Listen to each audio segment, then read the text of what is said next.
Our time now is 7 o'clock in the morning. Let us now have our time check prayer. Inaanyayahan ko po kayo na samahan ninyo ako sa panalangin sa oras na ito. O Diyos ko, inihandog ko sa iyo ang lahat ng aking isipan, salita, gawa at mga pagtitiis. At isinasamo ko sa iyo na bigyan mo ako ng biyayang huwag makasugat ng iyong damdamin sa araw na ito at maglingkod sa iyo ng buong katapatan at sundin ang iyong banal na kalooban sa lahat ng bagay. Ipagkaloob mo sa akin ang mga biyayang kinakailangan ko sa araw na ito. Sa ngalan ni Jesus. Amen.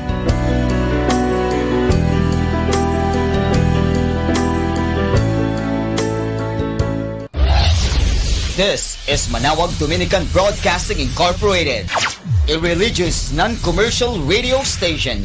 10 years of evangelizing the airwaves, sharing God's blessings, live masses on air, playing religious music and prayers. May kasama ka, si Jesus, si Maria, at kami.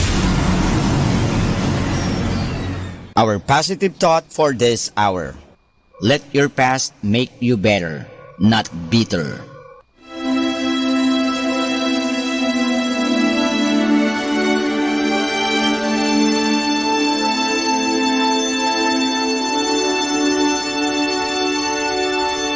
Isang mapagpalang pagbati po sa inyong lahat mula sa aming mga Dominikanong nobisyo dito sa Minor Basilica of Our Lady of the Rosary of Manawag. Kayo po ay nakikinig sa binhi ng buhay. Nais po naming ibahagi sa inyo ang bunga ng aming mga pagninilay sa Ebanghelyo ngayong ika-12 ng Abril, ang muling pagkabuhay ng ating Panginoon. A reading from the Holy Gospel according to John. Now on the first day after the Sabbath, Mary of Magdala came to the tomb early in the morning, while it was still dark, and she saw that the stone blocking the tomb had been moved away. She ran to Peter and the other disciples whom Jesus loved, and she said to them, "They have taken the Lord out of the tomb, and we don't know where they have laid him." Peter then set out with the other disciple to go to the tomb. They ran together, but the other disciple outran Peter and reached the tomb first. He bent down and saw the linen cloths lying flat, but did not enter. Then Simon Peter came following him and entered the tomb. He too saw the linen cloths lying flat. The napkin which had been around his head was lying flat like the other linen cloths, but lay rolled up in its place. Then the other disciple, who had reached the tomb first, also went in. He saw and believed. Scripture clearly said that Jesus must rise from the dead, but they had not yet understood that.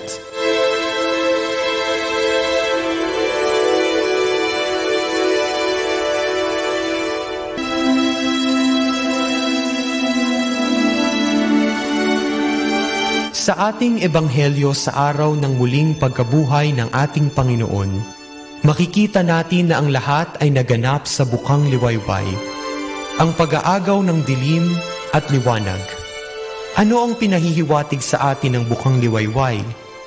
Marahil, tayo ay pinaalalahanan ng Panginoon na gaano man kadilim ang lahat ng bagay, mula dito ay isisilang ang liwanag. Gagapiin ng liwanag ang dilim. Sa panandaling dilim ay isisilang ang bagong pag-asa. Sa araw na ito, magalak tayo, sapagkat may kinahinatnan ang ating pananampalataya. Kung hindi nabuhay na mag-uli ang ating Panginoon, walang katotohanan ang pananampalatayang pinanghahawakan natin. Sabi nga ni Apostol San Pablo sa isa sa kanyang mga sulat, kung ang ating Panginoong Hesus ay hindi bumangon mula sa kamatayan, walang halaga ang ating pananampalataya. Ang araw na ito ay tungkol sa buhay. Bilang tagasunod ng ating Panginoong muling nabuhay, dapat tayo rin ay magkaroon ng bagong buhay. Dapat tayo ay maging buhay upang tumulong sa mga nangangailangan. Buhay upang ipahayag ang katotohanan. Buhay upang ipaglaban ang buhay. At higit sa lahat, nabubuhay para sa Diyos at sa ikadadakila ng Diyos. Sa bukang liwayway, isisilang ang bagong pag-asa. Nawa, maging paalala sa atin ang pagkabuhay ni Jesus. Sa ating obligasyon bilang Kristiyano, na dalhin ang ilaw na ito saan man tayo pumunta. Dalhin ang ilaw na si Jesus sa lahat ng mga nabubuhay sa kadiliman. At sa panahon natin ngayon na tayo ay pinahihirapan ng sakit na COVID-19, tandaan nawa natin na ang pagsubok na ito ay tulad lamang ng Biyernes Santo. Madilim, masakit at mahirap. Ngunit mula dito, mananaig ang plano ng Diyos. Magagapi ng liwanag ang dilim. Kaya nating harapin ang lahat ng pagsubok sapagkat tayo ay kapiling ng buhay na si Jesus. Ang buhay na Diyos na nakikilahok sa bawat sandali ng ating buhay. Huwag nawa takot ang mga ibabaw sa atin, katulad ni Magdalena noong makita niya na nawawala ang ating Panginoon. Sa araw na ito, naway sa pagdungaw natin sa libingang walang laman, ay mapagtanto natin na si Kristo na hinahanap natin sa piling ng mga patay ay muli nang nabuhay. Kapiling na ng mga buhay, at higit sa lahat, nananahan sa ating mga puso. Pinaaalalahanan tayo na ako ay nabuhay na magmuli at ako ay lagi niyong kapiling.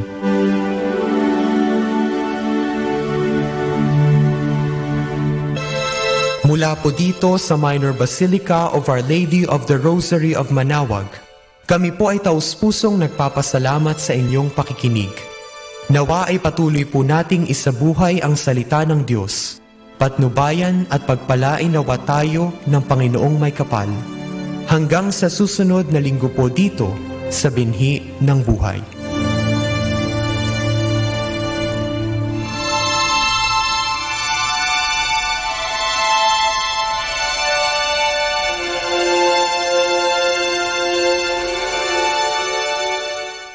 Atin pong pakinggan ang mga pasabi mula sa Basilica Minore ng Manaoag. Announcement. Dear brothers and sisters, as directed by the authorities and as an exercise of our social responsibility and practice of charity to our neighbors, Holy Masses at the Minor Basilica of Our Lady of the Rosary of Manaoag will be celebrated without the congregation. Nonetheless, Holy Masses will be available to the faithful through live streaming. These Masses will be aired at 6 o'clock and 11 o'clock in the morning and 5 o'clock in the afternoon. Sunday, Masses will be aired on the following hours: 8 o'clock, 9 o'clock, 11 o'clock in the morning, and 12 high noon, as well as 4 o'clock and 5 o'clock in the afternoon.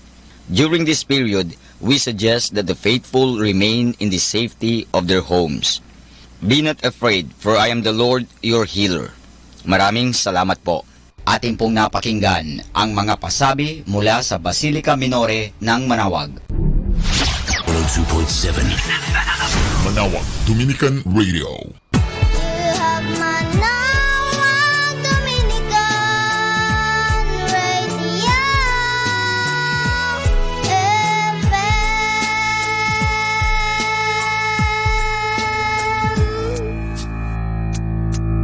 Kasama natin to. Sa masagana na pastulan, ako'y lagi mo iingatan. Ako'y wala na kailangan, Diyos, ikaw lamang.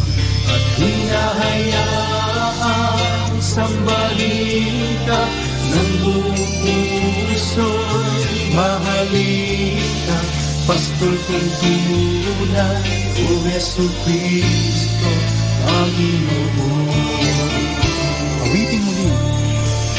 Sama sa gana na pastulan, ako'y lagi mo iningatan, ako'y wala na kailangan, Diyos salamat. At hinahayaan sambahin ka ng buong puso'y mahalin ka, pastol kong tunay, O Jesu Cristo, Panginoon, O Panginoon.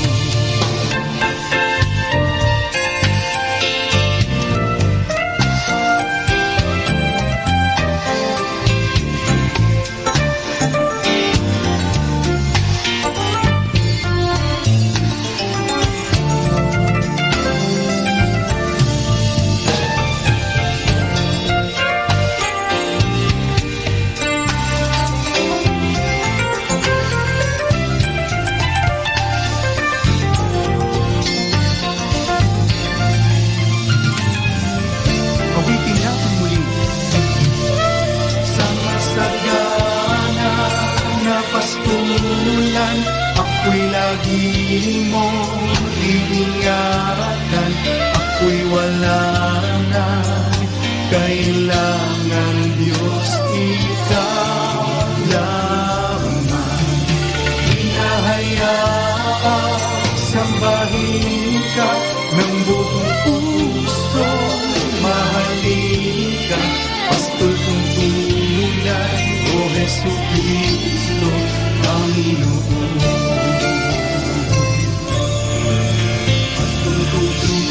Ikaw ang aking pastol,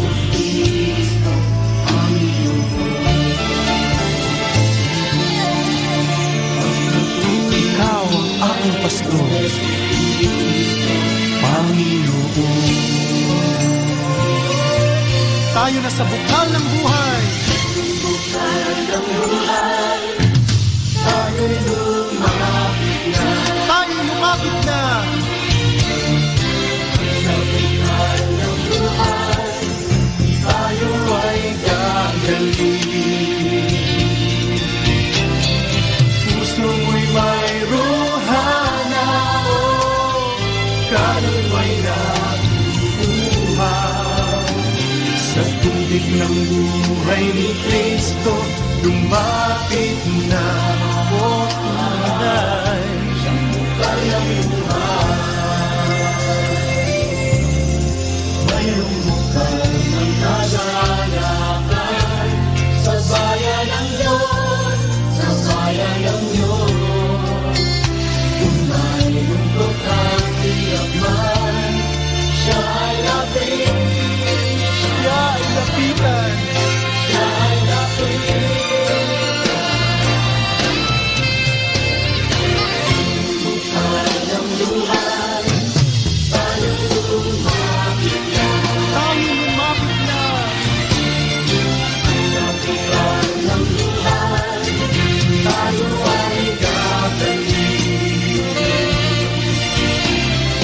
Puso mo'y mayroong hangad, kaluluwa'y nabubuhay. Sa tubig ng buhay ni Kristo, lumapit na,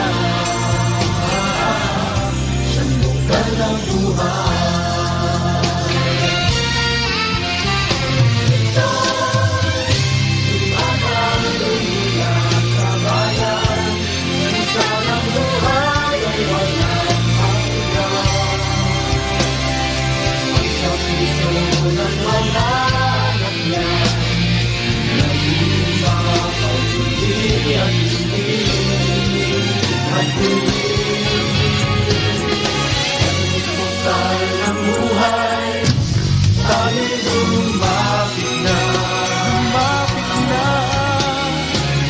Sa bukal ng buhay, tayo ay gagaling. Puso mo'y mayroong hanap, kaluluwa'y nabubuhay. Sa tubig ng buhay ni Kristo, lumapit na. Siyang bukal ng buhay ni Kristo, lumapit na. Siyang bukal ng buhay ni Kristo, lumapit na. Siyang bukal ng buhay. Oh, mayroong bukal ng buhay. Oh, hallelujah. 102.7. Do you want to be happy? Choose to be happy always. Pakinggan natin si Father Butch Bombasi OP sa kanyang tips for happiness. Let kindness be your first choice. Between being right and being kind, choose being kind. In life, it is good to be right or on the right side of things. We feel that it is a mandate. Our very own experiences attest to the fact that we are ready to argue or even lose a friend just to fight for something we believe as true. In many instances, we prefer to be angry or to be resentful for as long as we are right. Here we have to remember two things. Number one, most adult people have the idea that they too are right, and any argument is rooted from such an idea. Number two, what you think as right or factual is often your own opinion, or at least one of the so many good options that you choose from. Sometimes you will be surprised to encounter other possible opinions that are better than yours. When we realize that it is the way we think that makes us argue with others and become unhappy in the process, we start working on changing our way of thinking. Being kind promotes